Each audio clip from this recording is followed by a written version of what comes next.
isso aí, galera. Então vamos lá nessa sequência de refazer os vídeos de preço teto de fundos imobiliários. Vamos trazer esse gigante aqui do segmento de renda urbana. Vamos recalcular, eu já fiz um vídeo lá atrás. Vamos recalcular o preço teto do TRXF11.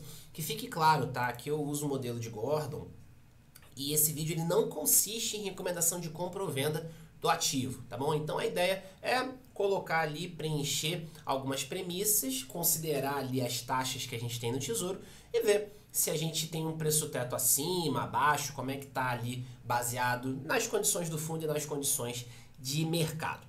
Beleza? Então não consiste em recomendação de compra ou venda. Show? Mas antes de entrar no conteúdo, quero pedir para você dar aí aquela força pro meu canal. Se você não é inscrito ainda, aproveita, já se inscreve aí, deixa o seu like. Se você não quiser perder nenhuma novidade, já clica aí no sininho, tá bom? E eu aproveito para comentar que eu deixei aí na descrição do vídeo alguns materiais extras. Então tem a minha comunidade de milhas e investimentos, tem o meu curso de fundos imobiliários, tem link para mentoria, então você consegue acessar aí um monte de conteúdo extra. Galera, então vamos lá. Tô gravando esse vídeo 11h19 de quarta, tá? Então a gente tá aí com o mercado aberto, fundo cotado a R$ 103,84. A gente teve ali uma apreciação considerável. Esse fundo já chegou a bater abaixo de 100, tá? Nas últimas semanas, né? Então a gente vê aqui, ó, 99, 99, né? Então a gente ficou flertando ali abaixo de R$ 100, tá? Nos últimos dias, nas últimas semanas, tá bom? Então, vamos lá, galera. Vamos olhar aqui para nossa planilhinha. Então, vamos trazer aqui o nosso TRXF11. E aí, vamos pegar o relatório mais recente, que o relatório está muito interessante, inclusive comentando ali sobre os 5 anos do TRXF11. O relatório passou por uma repaginada, ficou muito legal, tá? Vamos dar uma olhada aqui no relatório gerencial. Vamos trazer aqui os principais números, tá? Então a gente vai preencher essa planilha aqui com base em 3 aspectos: vacância, prazo médio e alavancagem. Então, quando a gente olha para vacância, tá, uma característica muito positiva do TRXF11 é que ele é um fundo que roda ali com uma vacância muito baixa.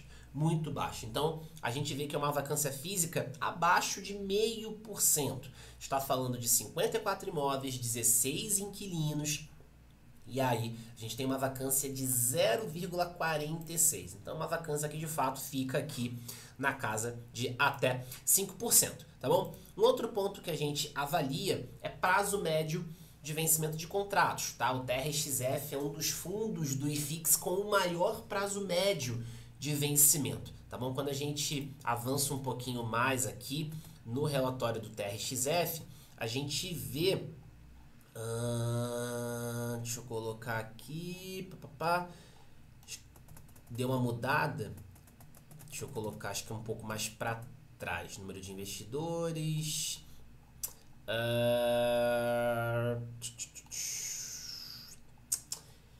deixa eu ver aqui.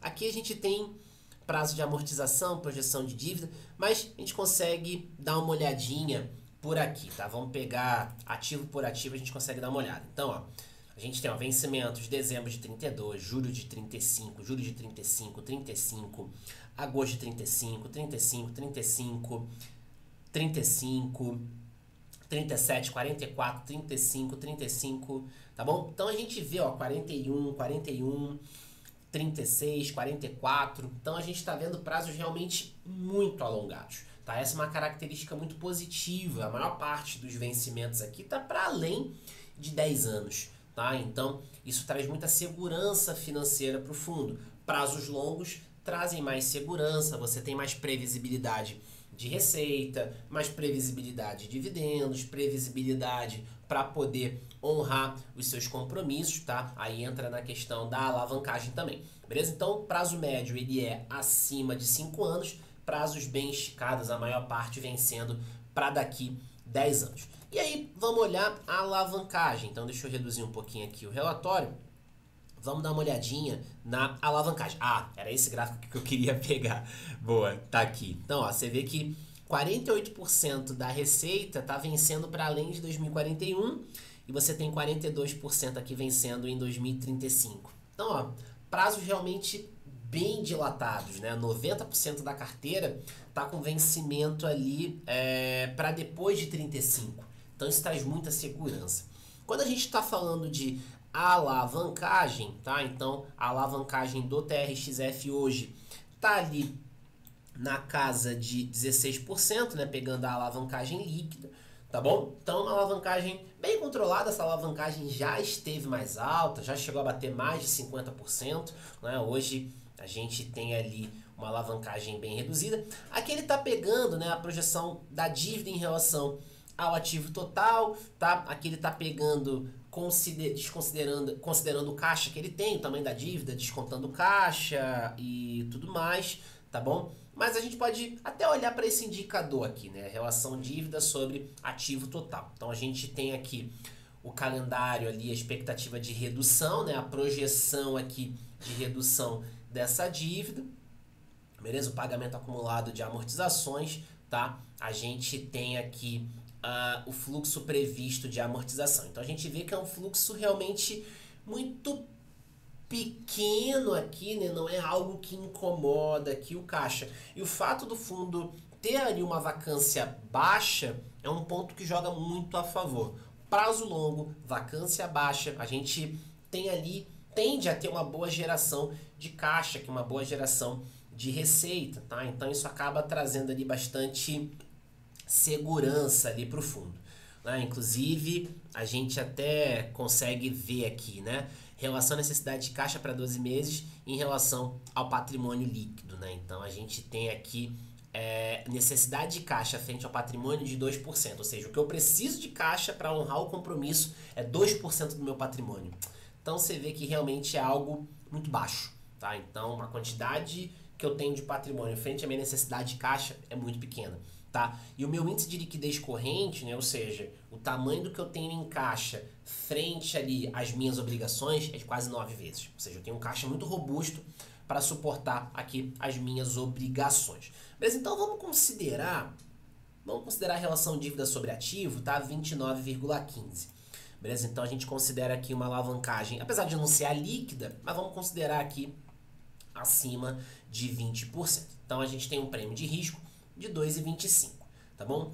E aí a gente teve até um anúncio, né? Saiu essa semana, dia 22, a gente teve aqui esse anúncio da finalização ali da compra de mais imóveis, tá? Do Grupo Mateus por parte aí do TRXF. Então a gente vai ter aqui mais imóveis entrando na carteira do fundo. Então a gente tem esse imóvel aqui lá no Pará, tem 2 imóveis aqui no Pará, tem um imóvel no Ceará, tem outro no Maranhão.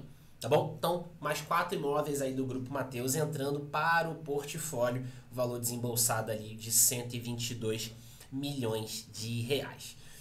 Boa! E aí, prazo aqui, ó, 20 anos. Então, mais uma operação que vai alongar prazo, então é algo realmente bem interessante. A gente tem até um comentário aqui que esses desembolsos e tudo mais já estão previstos no guidance de distribuição entre 90 e 93 centavos, então não é algo que tem potencial para alterar o guidance de distribuição. Que fique claro, tá? Guidance de distribuição é uma expectativa considerando gestão ativa, considerando o portfólio. Você não deve encarar isso como uma promessa de rentabilidade, tá? É uma projeção.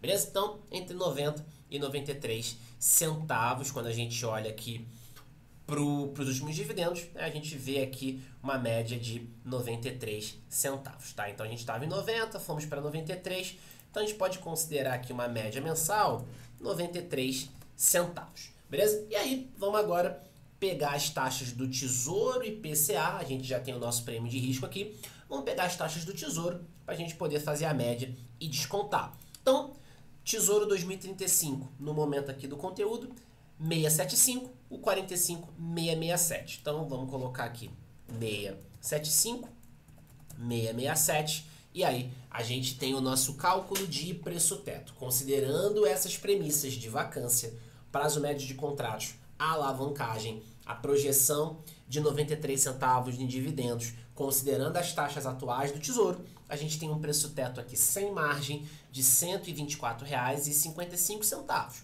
Quando a gente olha para o máximo que o fundo bateu nas últimas 52 semanas, a gente vê um preço aqui de 110,41. Então a gente pode colocar aqui uma margem de segurança. Poxa, o valuation ainda está muito otimista, então a gente pode colocar uma margem aqui de segurança. Se eu coloco uma margem de 10%, eu vou para um preço teto aí de R$ 112,10. Comparando com o preço atual do fundo, tá? R$ 103,84. A gente tem ali um potencial de upside de quase 8%, tá? Se eu coloco uma margem aqui mais restritiva, 15%, eu tenho um preço teto de R$ 105,87, ainda assim acima do preço atual, tá? Vamos voltar aqui para 10%. Se eu colocar a banda inferior, então eu projetei com 93 centavos, se eu colocar 90 centavos, eu tenho aqui um preço teto de 120,54, tá? Se eu coloco aqui a margem de segurança de 10%, eu vou para um preço teto de 108,48. Então, se eu fizer considerando a banda superior do guidance, eu tenho ali um preço teto de 112 com margem de 10%. Se eu coloco a banda inferior 90 centavos, eu tenho um preço teto aqui de 108,48.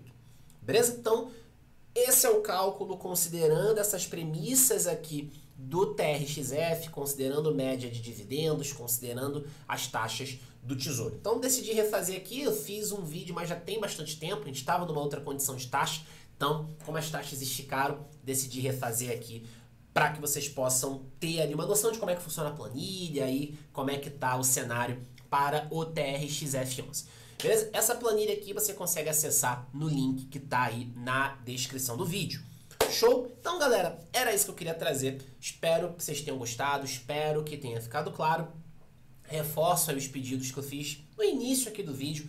Deixa aí seu like, se inscreve, clica no sininho, tá bom? Caso tenha interesse, a planilha vai estar no link, em um dos links aqui da descrição. Tem a mentoria, tem a comunidade, tem o curso, tá bom? Então, fique à vontade. Show? Galera, então era isso. Obrigado pela atenção. Nos vemos aí num próximo conteúdo.